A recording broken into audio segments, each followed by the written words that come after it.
Cool. So in this video, you're going to see a circuit we're taking my mom through for her training today. And what we were making the post for in general is a concept of doing supersets or circuits with non-competing exercises. So you'll notice that every exercise we're doing today has a purpose, and everything's guided around upper body training and getting her bench press better. But none of these exercises are influencing negatively the other ones. So she just did bicep curls, which doesn't take away from her ability to do front raises. Then she's going to go from front raises to 2 different back exercises, and none of those take away from each other. And then she has bench press, and none of these actually take away from her bench press. So this is non-competing supersets or a non-competing circuit. This is an excellent way to get a lot of work in.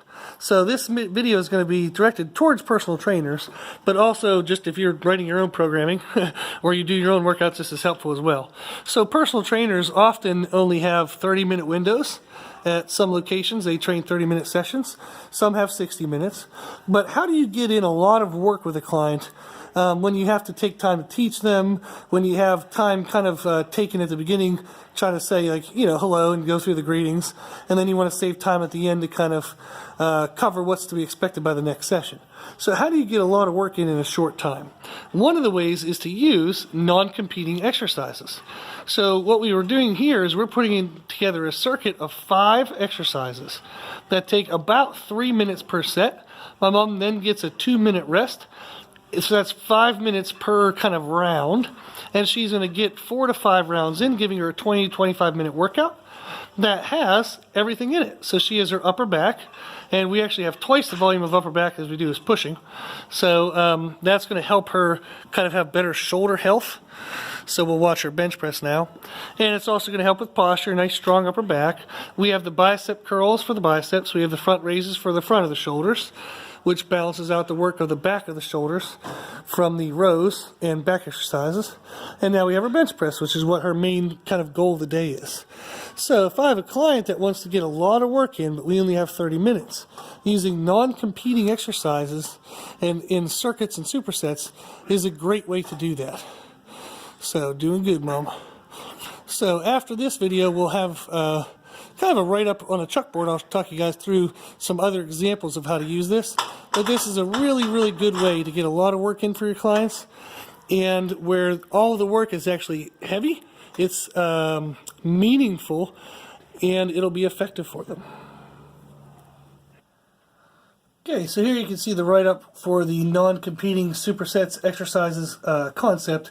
So again, the idea here is that it increases your work in the same amount of time, or can kind of add work to reduced amount of time. So by pairing together exercises that don't reduce performance of each other, like you saw in the example of my mom's exercises, that allows us to get a lot of work in less time. So that's the idea. Now we have examples of lower body, would be a hinge style movement, which is kind of a bending from the waist. Then you have a squat, which could be like bending at the knees mostly. Then you have core bracing. So this could be like a deadlift, a squat, and then a core bracing like a plank. And usually core bracing is a good exercise type of core work to pair with lower body movements, because that's what the core needs to be doing while doing a hinge and a squat, is it needs to brace.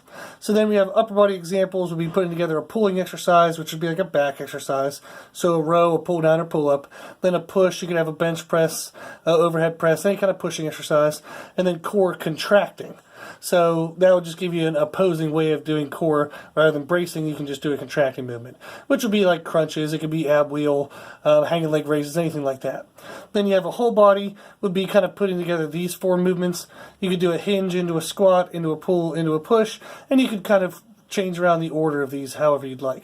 So that's kind of the idea of a non-competing supersets and circuits, is getting a lot of work in less time.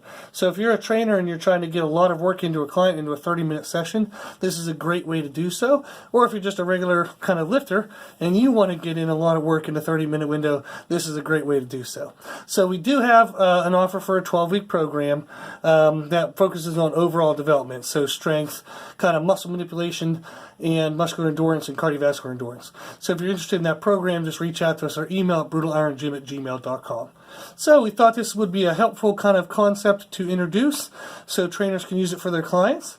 and also regular people can use it for their workouts as well. An awesome, awesome way to get an awesome workout in a short time frame. Okay, so we're going to show you a circuit my mom is doing for upper body today, and I'm going to talk about exercise selection. So the first thing we're doing here is bicep curls, and our main goal today is to work on her bench press strength. And your bicep strength is part of, it has a role in performing bench press. So your biceps help you control the bar better as you lower the bar in a bench press. So they're kind of like the brakes as you're coming down on a bench press, they help give you some control. Now that's along with the lats as well, but the biceps are involved. Now she's doing front raises, and what we're going to do with these is the idea of this is it works her front shoulders. And when we're doing our chest press, my mom tends to rely too much on her front shoulders rather than her chest. So we're pre-exhausting her shoulders a little bit for each round. So that way, as her body would try to use them, they're not going to be as strong. So therefore, it'll be more likely to stay in the chest muscles, which are the muscles we want. So she did 10 reps of each of those. Then we're coming over and doing some back exercises. So we have our wide mag grip handle. And she's going to step back and do 10 shrugs into 10 rows. This is going to get us a lot of volume on the upper back. So in general, when people train their upper bodies, they tend to focus on pushing exercises rather than pulling exercises. So we're doing 2 back exercises compared to 1 of her push exercises. So that way we can just work on overall shoulder health. And then also a strong upper back helps in a bench press. It gives you more shoulder blade control, and then again your back, especially your lats, get involved when you're lowering the bar in a bench press. So this is helping her for general health in terms of shoulder health, upper back posture, and all that good stuff. And then we're also working on our strength to control and lower heavier bench press as well. So the better you can lower a bench press, the better you can be in a good position to press it back up. So that's why that's important. So she's doing 10 reps of each of those movements as well. And then we're coming over and she'll get set up for her bench press. So, and this is going to be kind of like our main movement of the day in terms of what everything's built around and built for. So she's going to be going for sets of 5 today. So she'll just take her time and go through her setup. And we were doing a couple warm-up sets working up to these kind of like top-end sets. So she's going to get her position done really well. So we'll watch her get 5.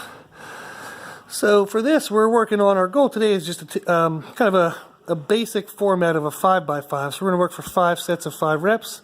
And then our goal next week would be to either move up in weight or move up in reps. So just trying to increase our overall work volume. And this is going to help with strength development, and also due to the time and overall rep and volume, it's going to get some muscle mass as well.